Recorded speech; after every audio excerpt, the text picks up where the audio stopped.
ओम साई राम। इसमें कोई संदेह नहीं कि आप बाबा का साकार स्वरूप लुप्त हो गया है, परंतु उसका निराकार स्वरूप सदैव विद्यमान रहेगा। अभी तक केवल उन्हें घटनाओं और लीलाओं का उल्लेख किया गया है जो बाबा के जीवन काल में घटित हुए थे। उसके समाधि स्तर होने के पश्चात भी और अनेक लीलाओं हो चुके हैं और अभी भी देखने में आ रहे हैं, जिससे सिद्ध होता है कि बाबा अभी भी विद्यमान है और पहले की भांति अपने भक्तों को सहायता पहुंचा करते हैं। काका साहेब का संदेह तथा आनंदराव का सपना। यह तो बीतती है कि बाबा ने काका साहेब दीक्षित को श्री एकनाथ महाराज के दो ग्रंथ एक श्रीमद् भागवत और दूसरा भावार्थ रामायण का नित्य पठन करने की आज्ञा दिए थे। काका साहेब ने ग्रंथों का नियम पूर्वक पठन बाबा के समय से करते आए हैं और बाबा के समाधि होने के पश्चात भी अभी भी उसे उसी प्रकार अध्ययन कर रहा है। एक समय चौपाटी बम्बई में काका साहेब प्रातःकाल एकनाथ भागवत का पाठ कर रहा था। माधवराव देशपांडे सामा और काका साहेब महाजनी भी उसी समय वहां उपस्थित थे तथा यह दोनों ध्यानपूर्वक पाठ श्रवण कर रहे थे। पाठक समाप्त होने पर काका साहेब बहुत निराशपूर्ण स्वर में माधवराव और अन्य लोगों से कहने लगे कि नवनाथों की भक्ति पद्धति का क्या करना है, परंतु उसे आचरण में लाना कितना दुष्कर्म है। मूर्ख में इस प्रकार की भक्ति का उत्पन्न होना क्या कभी संभव हो सकता है? अनेक जन्म धारण करने पर भी वैसा भक्ति की प्राप्ति नहीं हो सकता, तो फिर हम मोक्ष कैसे प्राप्त हो सकेगा? ऐसा प्रतीत होता है कि हमारे लिए तो कोई आशा ही नहीं है। माधवराव को यह निराशावादी धारणा अच्छा नहीं लगी। वे कहने लगे कि हमारे अहो भाग्य है, जिसके फलस्वरूप ही हमें साई सदृश अमूल्य हीरा हाथ लग गया है। फिर इस प्रकार निराश का आलापना उचित नहीं है। यदि तुम्हें बाबा पर अटल विश्वास है तो फिर इस प्रकार चिंतित होने की आवश्यकता ही क्या है? माना कि नवनाथों की भक्ति अधिक दृढ़ और प्रबल होगी, परंतु क्या हम लोग भी प्रेम और स्नेहपूर्वक भक्ति नहीं कर रहा है? क्या बाबा ने अधिकारपूर्ण वाणी में नहीं कहा है कि श्री हरि या गुरु के नाम जाप से मोक्ष की प्राप्ति होती है? तब फिर भय और चिंता का स्थान ही कहाँ रह जाता है? परंतु फिर भी माधवराव के वचनों से काका साहेब का समाधान ना हुआ। फिर भी दिन भर व्यग्र और चिंतित ही रहे। यह विचार उनके मस्तिष्क में बार बार चक्कर काट रहा था, किस विधि से नवनाथों के सामने भक्ति की प्राप्ति संभव हो सकेंगे। एक महाशय जिनका नाम आनंदराव खापड़े था, माधवराव को ढूंढते ढूंढते वह वहां आ पहुँचे। उस समय भागवत का पाठ हो रहा था। श्री खापड़े भी माधवराव के समीप ही जाकर बैठ गया और उसने धीरे धीरे कुछ बात करने लगा। वे अपना सपना माधवराव को सुना रहे थे कि कानाफूसी के कारण पाठ में विघ्न उपस्थित होने लगा। अतएव काका साहेब ने पाठ स्थगित कर माधवराव से पूछा कि क्यों, क्या बात हो रही है?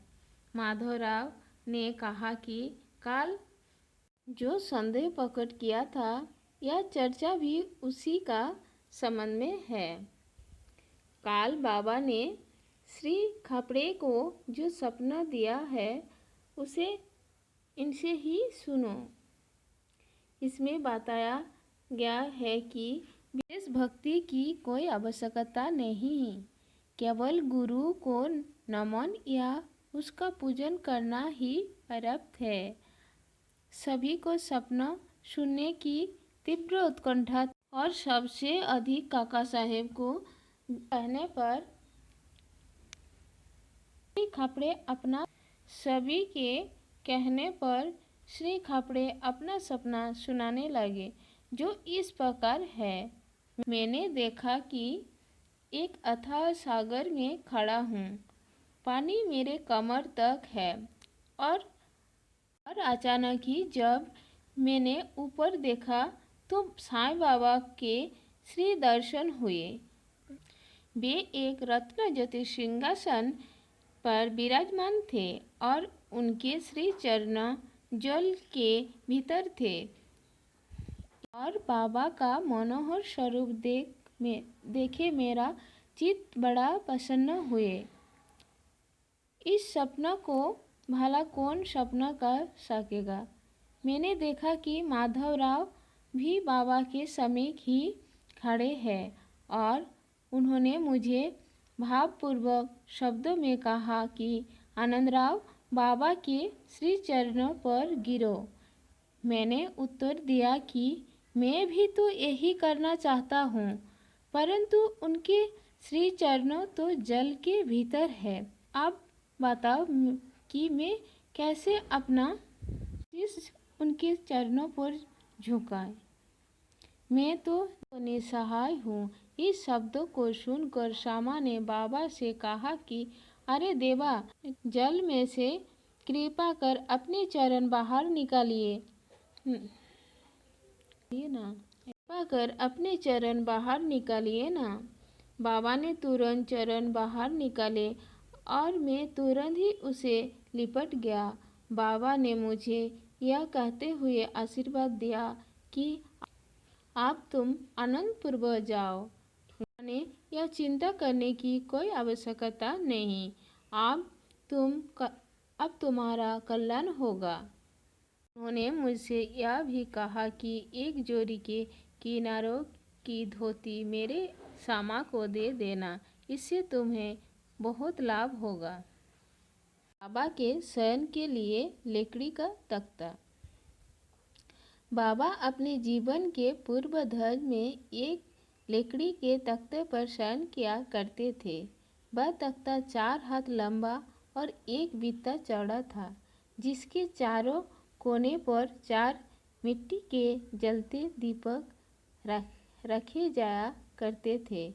बाद में बाबा ने उसके टुकड़े टुकड़े कर डाले। ठीक हुआ। काका साहेब ने बाबा से कहा कि यदि अभी भी आपको उससे विशेष स्नेह है तो मैं मस्जिद में एक